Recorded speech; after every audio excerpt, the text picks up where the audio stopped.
बिहार में 19 फरवरी से बजट सत्र शुरू हो रहा है। उससे पहले जेडीयू और बीजेपी के बीच आपसी बातचीत बन गई मंत्रिमंडल विस्तार को लेकर, और उसके बाद मुख्यमंत्री नीतीश कुमार की कैबिनेट का विस्तार भी हो गया। मंत्रिमंडल विस्तार में बीजेपी कोटे से कुल 9 लोग मंत्री बनाए गए हैं, जबकि जेडीयू के कोटे से 8 लोगों को मंत्री पद की शपथ दिलाई गई है। पहले से ही बीजेपी और जेडीयू के बीच जो तनातनी चल रही थी, उसमें बात भी यही थी कि बीजेपी ये चाह रही थी कि उसके तरफ से ज्यादा लोग मंत्री बनाए जाएं, जबकि जेडीयू ये चाह रही थी कि उसके तरफ से ज्यादा लोग मंत्री बनाए जाएं। आखिरकार नीतीश कुमार को बैकफुट पर होना पड़ा और फिर बीजेपी की तरफ से 9 लोग मंत्री बनाए गए हैं। पहले खबर यह भी थी कि 20 लोग मंत्री बनाए जाएंगे, लेकिन अंत में मुहर 17 लोगों के नाम पर में बनी, जिसमें 9 लोग, जैसा कि मैंने आपको बताया, बीजेपी से और 8 लोग जो हैं वो जेडीयू से हैं। इनमें एक निर्दलीय सुमित सिंह भी मंत्री बनाए गए हैं। वहीं बीएसपी के टिकट पर चुनाव जीते जमा खान को भी जगह मिली है। नीतीश कुमार मंत्रिमंडल का विस्तार होने के साथ ही नए मंत्रियों के विभागों का भी बंटवारा हो गया है। आपको मैं बताता हूं कि नए मंत्रियों को जो विभाग दिया गया है उसमें किसके हिस्से क्या आया है। उसमें सबसे पहला नाम बीजेपी कोटे से बने मंत्रियों में किसको कौन सा मंत्रालय आया है, यह मैं आपको बता रहा हूं। पहला नाम शाहनवाज हुसैन का। इस नाम से आप सब परिचित होंगे,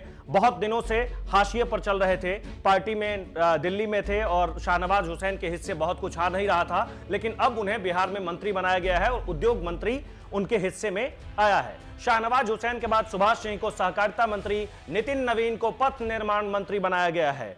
नितिन नवीन नीतीश कुमार के काफी करीबी माने जाते हैं। नारायण प्रसाद को पर्यटन विभाग दिया गया है। नीरज सिंह बबलू, इस नाम से भी आप सब परिचित होंगे, सुशांत सिंह राजपूत जो एक्टर थे, उनके भाई हैं। पर्यावरण, वन और जलवायु परिवर्तन विभाग इनके हिस्से आया है। नीरज सिंह बबलू को लेकर पहले से ही चर्चा थी कि नीरज सिंह बबलू को इस बार मंत्री बनाया जाएगा।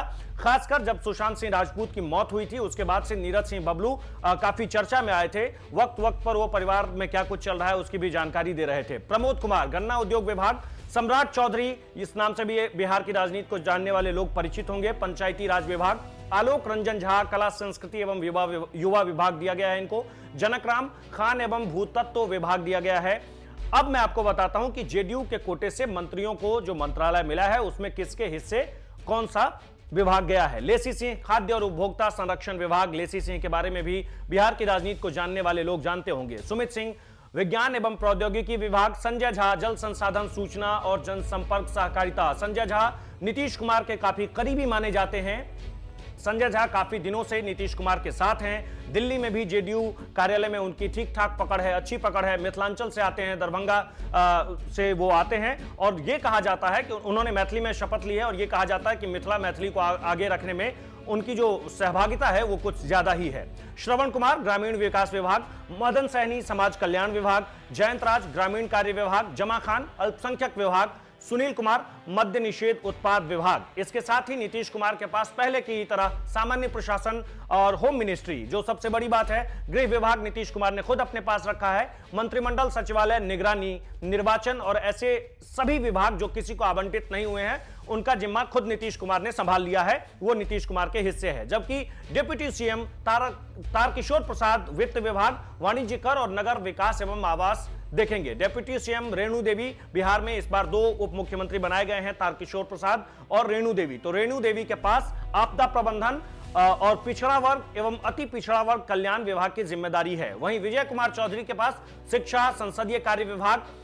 शिक्षा इससे पहले मेवालाल चौधरी के पास था, लेकिन विवाद हुआ तो मेवालाल चौधरी को मंत्री बनने के कुछ ही घंटों के बाद उन्हें इस्तीफा देना पड़ा था। उसके बाद से यह खाली था, तो विजय कुमार चौधरी को शिक्षा विभाग दिया गया है। विजेंद्र प्रसाद यादव के पास ऊर्जा और योजना एवं विकास विभाग। अशोक चौधरी के पास भवन निर्माण। अशोक चौधरी भी नीतीश कुमार के काफी करीबी माने जाते हैं। शीला कुमारी के पास परिवहन। संतोष कुमार सुमन के पास लघु जल संसाधन और अनुसूचित जाति जनजाति कल्याण विभाग। मुकेश सहनी के पास पशु एवं मत्स्य संसाधन विभाग।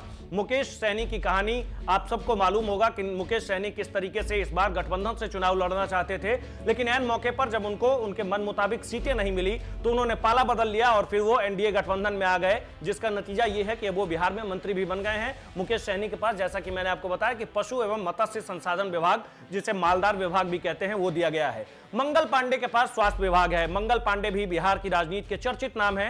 अमरेंद्र प्रताप सिंह के पास कृषि। रामप्रीत पासवान के पास लोक स्वास्थ्य अभियंत्रण विभाग। जीवेश कुमार के पास श्रम संसाधन विभाग और सूचना प्रौद्योगिकी भी उनके हिस्से है। राम सूरत कुमार के पास राजस्व एवं भूमि सुधार विभाग की जिम्मेदारी दी गई है। बिहार में ये सब कुछ पहले से ही चल रहा था कि बहुत जल्द ही बंटवारा होने वाला है, मंत्रालय बंट जाएगा, किसके हिस्से कौन सी जिम्मेदारी आएगी। हालांकि इसमें देरी हो रही थी, जो मैं इस वीडियो के सबसे पहले ही बताया था कि बीजेपी और जेडीयू के बीच मंत्रालय को लेकर काफी डिस्कशन चल रहा था, काफी तनातनी थी। और उसका जो मुख्य कारण है वो कारण यह था कि बीजेपी चाह रही थी कि उसके हिस्से के ज्यादातर विधायक जीत कर चुनाव में आए हैं तो उसके हिस्से ज्यादा मंत्री आए। आखिर नीतीश कुमार को यह मानना पड़ा और अब बिहार में बजट सत्र से पहले यह मंत्रिमंडल बंटवारा हो गया है।